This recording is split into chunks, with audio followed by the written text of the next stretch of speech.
My name is Elbert Friday. I go by Joe Friday.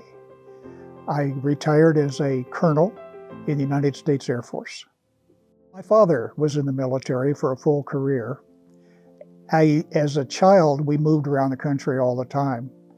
I had a decision to make in college. I went to the University of Oklahoma, which was a land-grant school, and at that time, it had to have ROTC for 2 years. I went down between my sophomore and junior year to sign up for advanced ROTC so I could get a commission as an officer. When the sergeant asked me what I was majoring in, I told him engineering physics. He said, "We don't need you." I said, "What do you mean you don't need me? Engineering physics is a wonderful program, more math than math majors, more physics than physics majors, all of the fundamental engineering courses, electrical, chemical, mechanical, and so on. You don't need me?" He said, "Son, when the Russians launched Sputnik 2 years ago, the Air Force hired more scientists and engineers than it knows what to do with, so we don't need you." I asked for alternatives, and he offered me weather, which I had never considered before. I asked him, where would I go to school? He said, "You would probably go to school right here, because we're starting a weather program here at the University of Oklahoma." I said, "Well, that will be a good idea, because my wife, who I had just married, her parents don't really like the idea of me taking her young girl away from Oklahoma after I graduate. So that will leave me here another year and give them a chance to acclimate to the idea that she may be leaving." In any event, I went in the Air Force. I intended to stay for 2 years after I had studied weather at the University of Oklahoma for a year. But I got involved in something that was so fascinating, I stayed in for a full 20-year career. I was assigned to the headquarters of the Air Weather Service, to the Scientific Services Division, to the Special Projects Branch. And we were supporting what at that time was very highly classified, the spy satellite programs.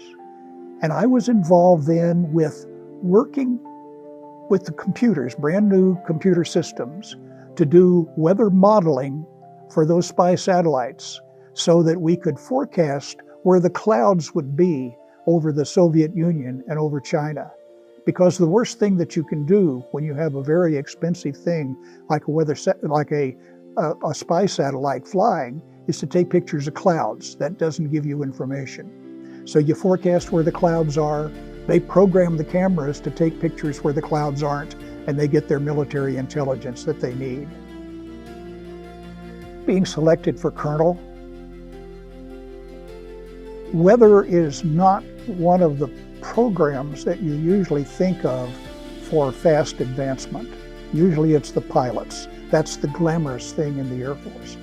I was not a pilot, but by the fact that I was working in that fascinating area of the spy satellite program, and we were doing such a successful job of improving the performance of those satellites. Before using our weather information, they would only get about 30% coverage of the film when they brought it back. They brought back those film canisters from those satellites. They caught them between aircraft out in the Pacific Ocean. It was a fascinating, fascinating way they did business. After we started using our weather information for the targeting of their intelligence gathering, they tripled the amount of intelligence they were receiving. I was selected for major 3 years ahead of schedule. I was selected for full colonel 2 years ahead of schedule. I was selected for lieutenant colonel on time. So I ended up being a colonel 5 years ahead of what the normal progression was. I particularly emphasized to my children and grandchildren, of course my children are now grown, I have 5 grandchildren. 3 of them visited me this last weekend, and I stressed to them the same thing I mentioned earlier. Don't plan your activities so well that you can't take advantages when they occur, because you never can tell what may happen as a result of something completely out of the blue. I think public service, whether it's in the military or civilian service, is something that should be honored and something that everyone should be proud of when they're taking part of. I recall after I had left the military, and I was in civil service at the time, I recall being offered a fantastic job. I won't say with what company, but it was a senior vice president for research at a price tag, a salary that was 3 times what I was making. And I turned him down. And the reason I turned him down was that company was very good. It made products. A lot of people use those products. But we were in the middle of modernizing the National Weather Service at that time. We were putting out new technology, the new radars, the new satellite programs that I was working on. And that was going to affect every man, woman, and child in this country. So I felt that that public service that I was doing was more important than just simply making money. As a result, I'm not rich and never will be, but I had enough.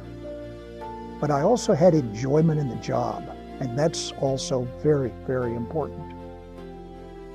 When I look at that memorial, it really expresses to me what this country is really all about. Those folks out that are shown on those granite slabs out there on that memorial were serving their country. Some not quite so willingly, they may have been drafted, but some were doing it willingly. And once they were in, they were committed to serving their country.